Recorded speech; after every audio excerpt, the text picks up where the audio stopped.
بسم اللہ الرحمن الرحیم۔ السلام علیکم ورحمۃ اللہ وبرکاتہ۔ علامہ اقبال اوپن یونیورسٹی BS عربی کوڈ نمبر 49274927 کے تحت پڑھائی جانے والی کتاب منہج البحث، جو کہ بحث یعنی تحقیق کے متعلق ہے، اس کے یونٹ نمبر 1 کا تعارف اس لیکچر میں انتہائی مختصر انداز میں پیش کیا جائے گا۔ سب سے پہلے یونٹ نمبر 1 کے صفحہ نمبر 4 پر تحقیق کی لغوی تعریف کی ہے کہ لیث بن المظفر نے لغت کی کتاب التہذیب اللغہ میں کہا ہے، تمہارا کسی چیز کو طلب کرنا یا تلاش کرنا مٹی میں سے، اور تحقیق کا مطلب یہ ہے کہ تم کسی چیز کے بارے میں پوچھو اور دریافت کرو۔ اس سے آگے لغوی تحقیق کے چند الفاظ ذکر کیے ہیں،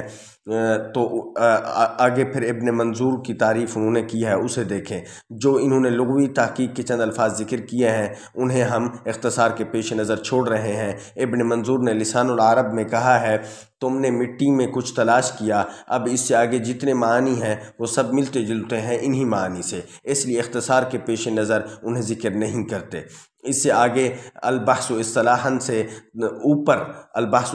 اوپر تیسری سطر کو دیکھیں، اس میں یہ بیان کر رہے ہیں کہ لفظ تحقیق کے مادہ کا ذکر قرآن کریم میں صرف ایک جگہ آیا ہے، جیسا کہ آیت میں نظر آ رہا ہے، جو آیت آپ کے سامنے کنٹینٹ میں شو ہو رہی ہے، اور لفظ تحقیق کے مقابلہ میں انگریزی کے اندر ریسرچ کا لفظ آتا ہے۔ آگے تحقیق کی اصطلاحی تعریف کرتے ہیں کہ تحقیق کی بہت سی تعریفیں ہیں، جن میں سے اکثر اس کے گرد گھومتی ہیں جو تعریف یہ کرا رہے ہیں۔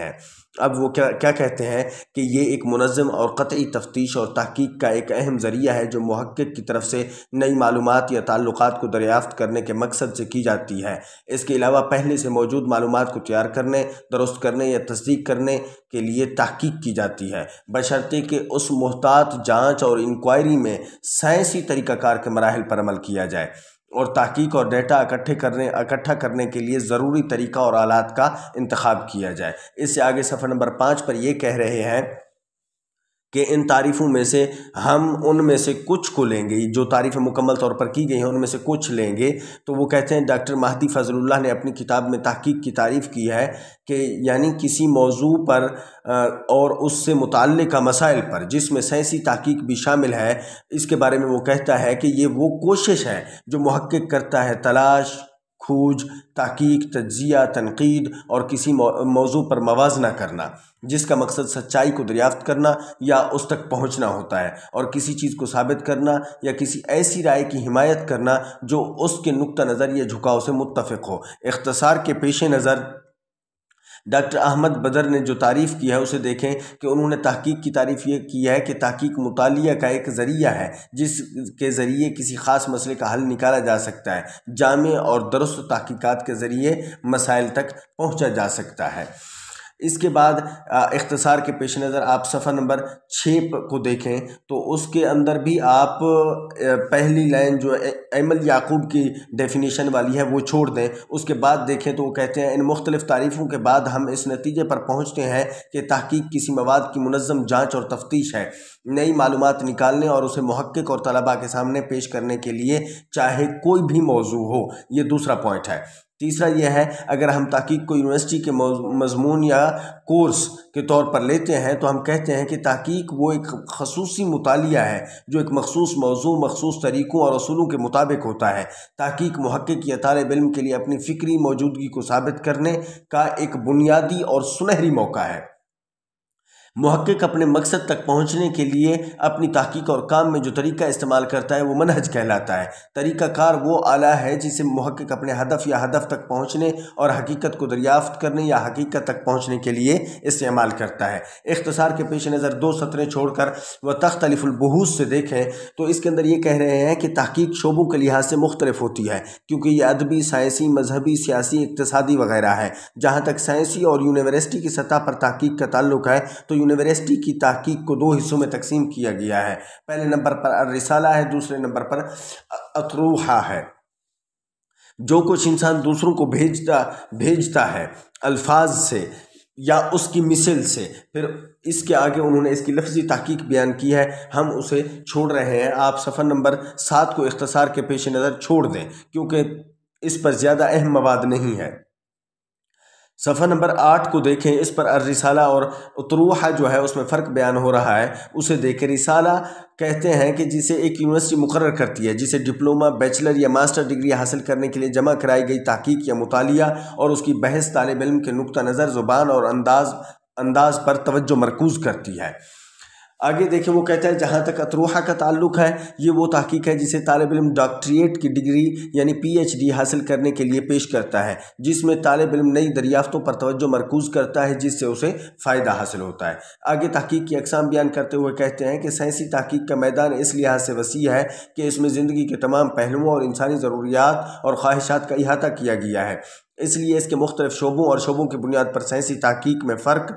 اس کا تنوع ہے۔ عام طور پر سائنسی تحقیق کو اس کی فیزیبلٹی اور فائدے کے لحاظ سے تحقیق کی اہم اقسام میں تقسیم کیا جاتا ہے، جس میں نیا علم دریافت کیا جاتا ہے یا کوئی پرانا مسئلہ جو ہے اس کا حل پیش کیا جاتا ہے۔ آگے نظریاتی تحقیق ہے، یہ تحقیق ہے جس سے مراد سائنسی سرگرمی ہے جس کا بنیادی اور براہ راست مقصد ہے سائنسی تحقیق، قوانین اور تصدیق شدہ نظریات تک رسائی، یہ اس کا براہ راست مقصد ہے۔ اس طرح یہ سائنسی علم اور تحقیقات کے فروغ میں معاون ہے۔ اس کی تفہیم زیادہ جامع اور گہری ہے۔ تحقیق کی اس قسم کو بنیادی تحقیق یا خالص تحقیق کہا جاتا ہے۔ اس سے آگے ہے اپلائیڈ ریسرچ، یہ وہ تحقیق ہے جس سے مراد سائنسی سرگرمی جس کا بنیادی اور براہ راست مقصد دستیابی ہے سائنسی علم کو بروئے کار لاتے ہوئے، یا ایسے علم تک پہنچنا جس سے کچھ اہم مسائل کو حل کرنے میں عملی فائدہ ہو۔ اس قسم کی تحقیق فیلڈ کے مسائل کو حل کرنے اور کام کے طریقوں اور پیداواری صلاحیت کو فروغ دینے میں اہمیت رکھتی ہے، اطلاقی شعبوں میں جیسا کہ تعلیم، صحت، زراعت اور صنعت وغیرہ کے اندر۔ یہاں یہ بات قابل غور ہے کہ ان دونوں قسم کی اطلاقی اور نظریاتی تحقیق کو ان کے درمیان تکمیلی تعلق کی وجہ سے الگ کرنا مشکل ہے۔ اختصار کے پیش نظر تحقیق کی جو دوسری تقسیم کی ہے اس کا جو پوائنٹ ہے اسے دیکھیں، اس کے اندر کہتے ہیں دوسرے ثانین کا جو ہے دوسرا، اس کے اندر یہ کہہ رہے ہیں کہ تحقیق کو اس میں استعمال ہونے والے طریقوں کی بنیاد پر بھی تقسیم کیا گیا ہے، اور وہ اس طرح تقسیم کیا ہے کہ اس کے اندر پہلی قسم جو ہے وہ تفصیلی تحقیق ہے۔ اس کا مقصد بعض مظاہر یا واقعات کو بیان کرنا، ان کے بارے میں حقائق اور معلومات جمع کرنا، ان کے حالات کو بیان کرنا اور ان کی حالات کی اطلاع دینا جیسا کہ وہ حقیقت میں موجود ہیں بہت سے معاملات میں۔ وضاحتی تحقیق وضاحت یا وضاحتی تشخیص کی سطح پر نہیں رکتی اور اس بات کا تعین کرنے سے بھی تعلق رکھتی ہے کہ مظاہر کیا ہونے چاہیے یا کیسے ہونے چاہیے، کہ جن مظاہر کو تحقیق میں شامل کیا جا رہا ہے یہ اقدار یا معیارات کی روشنی میں ہوتا ہے، اور ایسے اقدامات یا طریقے تجویز کیے جا رہے ہیں جن پر عمل کیا جا سکتا ہے تاکہ اس تصویر تک پہنچ سکیں جو ان معیارات یا اقدار کی روشنی میں ہونی چاہیے۔ وضاحتی تحقیق اقسام میں ڈیٹا اور معلومات جمع کرنے کے لیے متعدد طریقے اور ذرائع استعمال کیے جاتے ہیں، جیسے مشاہدہ، انٹرویو، ٹیسٹ اور سوال نامہ وغیرہ وغیرہ۔ اس سے آگے صفحہ نمبر 10 پر یہ کہہ رہے ہیں کہ تاریخی تحقیق، اب تاریخی تحقیق کے بارے میں کہتے ہیں اس قسم کی تحقیقیں ماضی میں پیش آنے والے اور وقوع پذیر ہونے والے واقعات کو بیان اور ریکارڈ کرتی ہیں، لیکن یہ صرف ماضی کو جاننے کے لیے صرف تفصیل اور تاریخ پر نہیں رکتی، بلکہ ماضی کو دریافت کرنے کے لیے اس کا تجزیہ اور تشریح بھی شامل کرتی ہیں۔ تاریخی تحقیق عام طور پر افراد، گروہوں یا مختلف سماجی اداروں کے درمیان نظریات، رجحانات اور طریقوں میں تبدیلی اور ترقی پر توجہ مرکوز کرتی ہے۔ تاریخی محقق سائنسی مواد کے حصول کے لیے دو طرح کے ذرائع استعمال کرتا ہے جو کہ بنیادی اور ثانوی ذرائع ہیں۔ اختصار کے پیش نظر اگلی تجرباتی تحقیق کی جو قسم اگلی بیان کی ہے تجرباتی تحقیق کے عنوان کے تحت، اسے دیکھیں۔ تجرباتی تحقیق کے بارے میں کہتے ہیں کہ مفروضوں کی صداقت کو ثابت کرنے کے لیے مشاہدے اور تجربات پر مبنی ہوتی ہے۔ تجرباتی تحقیق یہ عام سائنسی قوانین کا استعمال کرتے ہوئے کیا جاتا ہے۔ شاید سب سے اہم جو چیز تجرباتی تحقیق کو دیگر اقسام کی وضاحتی اور تاریخی تحقیق سے ممتاز کرتی ہے وہ ہے متغیرات کا کافی حد تک کنٹرول۔ سائنسی تجربے کو نتائج تک پہنچنے یا مسائل کے حل کے لیے ایک اہم ذریعہ سمجھا جاتا ہے، لیکن اس کے ساتھ ساتھ دیگر ذرائع کا استعمال اس ڈیٹا اور معلومات کو حاصل کرنے کے لیے کیا جاتا ہے جن کی تحقیق کو محقق کی جانب سے محتاط جانچ پڑتال کے بعد اس کی درستی کی تصدیق کی ضرورت ہوتی ہے۔ اس سے آگے اور قسم بیان کر رہے ہیں جس کا نام ہے تقابلی تحقیق۔ ڈاکٹر خالق داد کہتے ہیں کہ اس طرح کی تحقیق ایک ہی قسم کی دو چیزوں کا موازنہ کرنے پر مرکوز ہے۔ اس سے آگے صفحہ نمبر 11 پر یہ کہہ رہے ہیں کہ شماریاتی تحقیق، یہ تحقیق بنیادی طور پر اعداد و شمار جمع کرنے اور پھر ریاضیاتی اعداد و شمار کے اصولوں کے مطابق شماریاتی طریقوں کا استعمال کرتے ہوئے اس کا تجزیہ کرنے اور اس ڈیٹا سے معلومات اخذ کرنے پر مبنی ہے، جو کہ وضاحتی تحقیق کی ایک قسم ہے۔ شماریاتی تحقیق کو کسی بھی دوسری قسم کی تحقیق کے ساتھ ملایا جا سکتا ہے، مثال کے طور پر تقابلی شماریاتی تحقیق یا شماریاتی تحقیق، وضاحتی یا تاریخی شماریاتی تحقیق۔ تیسری بھی اس طرح کی تقسیم ہے۔ اب یہاں پر آپ کو سامنے جو پوائنٹ آپ کو نظر آ رہا ہے ثالثاً کے عنوان سے، تو اس کے اندر کہتے ہیں کہ علمی تحقیق اپنے درجات کے لحاظ سے اس کو جو تحقیق کو اس کے علمی تحقیق کے جو درجات مقرر کیے گئے ہیں ان کے تحت اس کو بیان کرنا چاہتے ہیں۔ تو پہلا درجہ ہے شارٹ کلاس ریسرچ۔ یہ مختصر مطالعہ ہوتا ہے جو پروفیسر کے ذریعے کسی ایک مضمون میں طلب کیا جاتا ہے تاکہ طالب علم کو علم میں اضافہ کرنے کی ترغیب دی جا سکے۔ یہاں عربی عبارت کی 2 سطریں چھوڑ دی ہیں اختصار کے پیش نظر۔ مقصد یہ ہے کہ اگلا پوائنٹ دیکھیں، مقصد یہ ہے کہ طالب علم میں کسی مخصوص موضوع کی گہرائی سے متعلق مطالعہ کرنے کی عادت ڈالی جائے تاکہ اس کی سوچ سطحی نہ ہو، گہرائی سے مطالعہ کرے، وسیع النظر ہونا چاہیے طالب علم کو۔ اگلا پوائنٹ دیکھیں، طالب علم کو درج ذیل بنیادی مقاصد کے حصول کے لیے تربیتی تحقیق کا کام تفویض کیا جاتا ہے، یعنی طالب علم کو جو تحقیق کا کام دیا جاتا ہے وہ کیوں دیا جاتا ہے، اس کے مقاصد آگے بیان کر رہا ہے۔ پہلا مقصد یہ ہے کہ طالب علم کو آزادانہ سوچ اور تنقید کا عادی بنانا، کریٹیو مائنڈ ہو طالب علم۔ دوسرا کیا ہے، طالب علم کو تربیت دینا کہ وہ اپنے خیالات اور دوسرے کے خیالات کا واضح، باقاعدہ اور درست انداز میں اظہار کرے۔ اس سے آگے صفحہ نمبر 12 پر یہ کہہ رہے ہیں کہ ان شعبوں اور موضوعات میں طالب علم کا قابلیت کا مظاہرہ کرنا جن میں اس کا استاد یا پروفیسر شامل نہیں ہوتا، ٹھیک ہے نا جی۔ اس سے آگے اختصار کی بنیاد پر جو ہے اس سے آگے والا پوائنٹ دیکھیں، وہ یہ ہے کہ لائبریری کو استعمال کرنے کا طریقہ سیکھے، یعنی طالب علم کو یہ سکھانا چاہیے، چاہے وہ درجہ بندی، اشارہ جات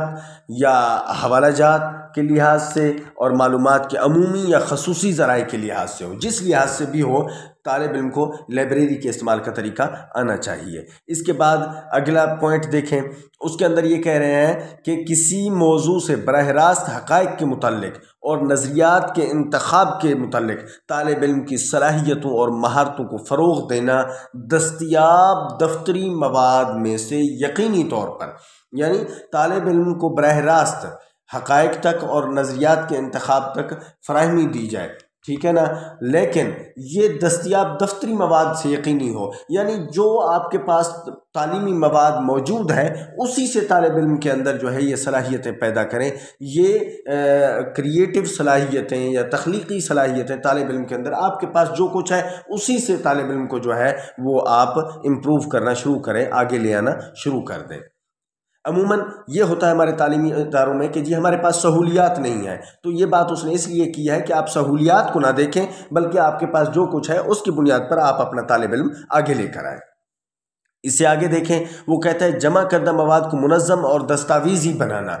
انہیں اچھی طرح سے مسودہ بنانا اور پھر انہیں صحیح زبان میں اور منطقی انداز میں پیش کرنا، دلائل کے ساتھ۔ منطقی کا مطلب یہی ہوگا کہ دلائل کے ساتھ اسے پیش کریں۔ طالب علم اپنی یونیورسٹی کی تعلیم کے دوران ان تجربات اور مہارتوں کو جتنا زیادہ فروغ دیتا ہے اس کے مواقع اتنے ہی زیادہ ہوتے ہیں۔ اختصار کے پیش نظر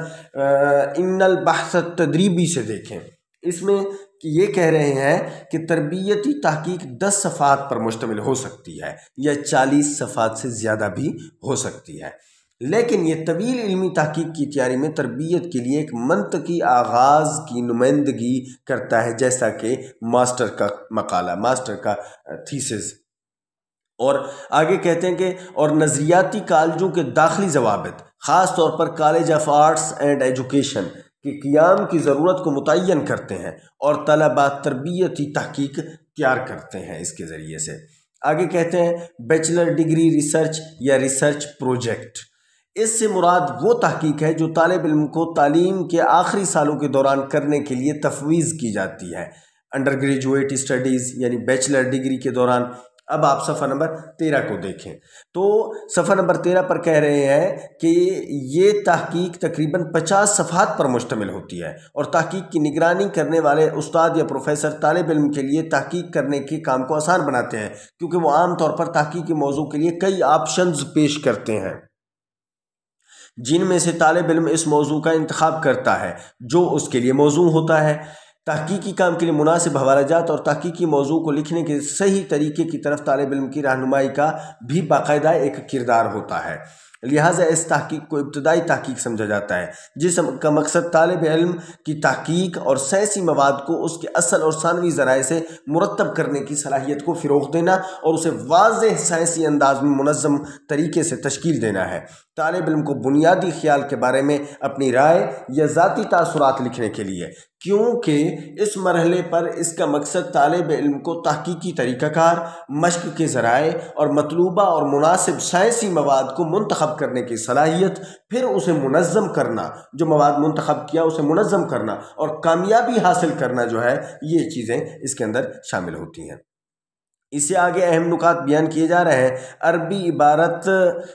کی طرف اشارہ کیے بغیر، عربی عبارت خود ٹریس کیجئے گا، میں عربی عبارت کی طرف اشارہ نہیں کروں گا تاکہ ہم جو ہے وہ مختصر سے مختصر کر سکیں۔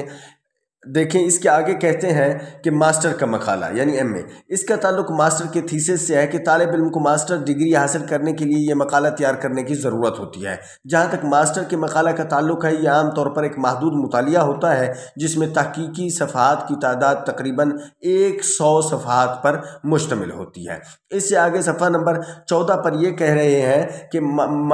فلسفہ میں ماسٹرز یعنی ایم فل، یہ ایک طویل علمی تحقیق ہے جو طالب علم کی طرف سے فلسفہ میں ماسٹر ڈگری حاصل کرنے کے لیے ایک تعلیمی پروفیسر کی نگرانی میں کی جاتی ہے، جس میں طالب علم مطالعہ کے متعلق موضوع پر تحقیق کرتا ہے۔ فلسفے میں ماسٹر کا مقالہ مختلف ہوتا ہے ایم اے کے مقالہ سے، یہ دیگر تحقیقوں سے ممتاز ہوتا ہے۔ اب تحقیقوں سے ممتاز ہوتا ہے، اس کی کون سی وجوہات ہیں تو وہ لکھ دی ہیں۔ پہلی وجہ یہ ہے کہ یہ ایک طویل مدت لیتا ہے اور عام طور پر 1 سال سے کم اور 3 سال سے زیادہ نہیں ہوتا۔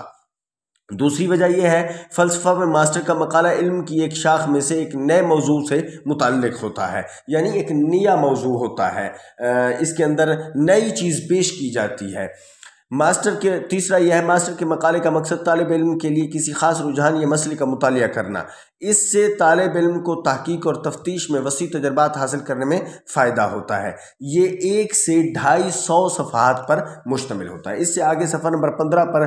کو دیکھیں تو اس پر کہہ رہے ہیں مقالہ کے متعلق کہ یہ ڈاکٹریٹ کی ڈگری حاصل کرنے کے لیے پیش کی جانے والی وسیع اصل تحقیق کو دیا جانے والا نام ہے، یعنی ایک ایسی وسیع تحقیق ہے جسے آپ اصل تحقیق کہہ سکتے ہیں۔ مقالہ فلسفہ میں ماسٹر کے مقالے سے مختلف نہیں ہے۔ یہ مقالہ یعنی ڈاکٹریٹ کا مقالہ فلسفہ کے اندر ماسٹر جو ہے ایم فل کے مقالہ سے مختلف نہیں ہے، یعنی پی ایچ ڈی کا مقالہ ایم فل کے مقالہ سے زیادہ مختلف نہیں ہوتا، لیکن اس تحقیق کے مواد کو واضح طور پر طالب علم کی بالغانہ سوچنے کی صلاحیت اور طریقہ کار کی نشاندہی کرنی چاہیے، وہ تجربہ جو اس نے اپنے تخصص کے ذریعے حاصل کیا تاکہ وہ بعد میں اپنی تخصص کے شعبے میں پیش آنے والے کسی بھی سائنسی مسئلے کو حل کر سکے۔ محقق کا کام محتاط تجزیہ، ہنرمند تحریر اور تنظیم، اچھے اسلوب اور طریقہ کار کی درستگی پر مبنی ہوتا ہے۔ طالب علم کو مقالہ لکھنا شروع کرنے سے پہلے جو ہے وہ کئی تعلیمی مراحل سے گزرنا پڑتا ہے۔ اب وہ ان مراحل کو تھوڑا سا بیان کرنا چاہتا ہے کہ وہ خصوصی علمی تحقیق کے مراحل ہوتے ہیں۔ پہلا یہ ہے کہ طالب علم اپنے تحقیقی موضوع اور سپروائزر کا انتخاب کرتا ہے۔ دوسرے نمبر پر طالب علم کو اپنی مہارت کے شعبے میں جامع امتحان میں کامیاب ہونا ضروری ہے، اور جامع امتحان عام طور پر نگران پروفیسر یا استاد تحریری اور زبانی شکل میں یونیورسٹی کے نظام کے مطابق لیتا ہے، یعنی یونیورسٹی کے جو رولز ہیں ان کے مطابق لیا جاتا ہے۔ آگے وہ کہتے ہیں طالب علم تحقیقی منصوبہ تیار کرتا ہے اور ماہر استاد پلان کی تیاری کی نگرانی کرتا ہے۔ آگے کہتے ہیں تمام مراحل پر منصوبہ یونیورسٹی میں متعلقہ کمیٹی سے تیار اور منظور ہونا ضروری ہے، یعنی جسے ہم عموماً بورڈ آف ایڈوانس اسٹڈی میرے خیال سے کہتے ہیں۔ تمام تر یونیورسٹیاں اکثر سائنسی تحقیق میں دلچسپی رکھنے والے مختلف اداروں کے ساتھ تحقیق کرتی ہیں اور پروفیسرز اور محققین یونیورسٹی کی جانب سے کی جانے والی تحقیق میں اپنا حصہ ڈالتے ہیں۔ اس کے علاوہ فیکلٹی ممبران کے لیے تمام سائنسی ترقیوں کا تقاضا ہے کہ یونیورسٹی کے پروفیسر اپنی مہارت کے شعبے میں اختراعی تحقیق کریں، یعنی نئی چیزیں پیش کریں، جدید سے جدید چیزیں لے آئیں۔ اور زیادہ تر معاملات میں یونیورسٹی شائع کرتی ہے زیادہ تر تحقیق تمام مختلف ذرائع سے کی جاتی ہے، اور اس تحقیق کو جو مختلف ذرائع سے کی جاتی ہے اور اختراعی ہوتی ہے اسے پروجیکٹ کہا جاتا ہے۔ اس سے آگے صفحہ نمبر 16 پر یہ کہہ رہے ہیں کہ ریسرچ پروجیکٹ، جو پیچھے اس نے کہا، ہائر ایجوکیشن کمیشن ایسے منصوبوں میں محققین کی تعریف کرتا ہے، تحسین کرتا ہے، ان کی عزت افزائی کرتا ہے اور تحقیق کرتا ہے، اور تحقیقی منصوبوں کی اشاعت اور پھر مالی اخراجات میں بھی ان کی مدد کرتا ہے۔ اس سے آگے تھوڑا سا سائنسی مضمون کو ٹچ دے رہے ہیں، کہتے ہیں کہ ایک مضمون ایک مختصر مخصوص مطالعہ ہے جو کسی موضوع یا موضوع کے پہلو سے متعلق ہے اور اس پر نئی روشنی ڈالتا ہے جو سائنس یا علم کی ترقی میں معاون ثابت ہو۔ ہائر ایجوکیشن کمیشن کی ہدایت کے مطابق ڈاکٹریٹ کے محقق کو کسی نہ کسی مقام سے مضمون لکھنا ہوگا، یعنی ریسرچ آرٹیکل چھپوانا ہوگا۔ اپنے مقالے کا دفاع کرنے کے لیے سب سے پہلے اسے شائع کرنا ہوتا ہے، یعنی ویوا ہونے سے پہلے ریسرچ آرٹیکل کا شائع ہونا ضروری ہے۔ یہ HEC کی پالیسی ہے۔ اس کے بعد جو ہے آخر کے اندر میں عرض کرتا ہوں کہ بشری تقاضوں کے تحت کہیں کوئی غلطی نظر آئے تو مطلع کر کے مشکور فرمائیں، کیونکہ میں کوشش کرتا ہوں کہ انتہائی اختصار سے کام لیا جائے، اور اس اختصار کو مد نظر رکھتے ہوئے بعض اوقات ہمیں کنٹینٹ کی عربی عبارتیں چھوڑنی پڑتی ہیں جو ہمارے لیے زیادہ مفید نہیں ہوتی، یا پھر ہمارے لیے جو اہم نکات نہیں ہوتے ہم انہیں چھوڑ دیتے ہیں۔ اس وجہ سے بھی کبھی کبھی آدمی بھول سکتا ہے، تو ان بشری تقاضوں کو مد نظر رکھتے ہوئے کہیں کوئی غلطی نظر آئے تو مطلع کر دیں تاکہ اس کی اصلاح کی جا سکے۔ السلام علیکم ورحمۃ اللہ وبرکاتہ۔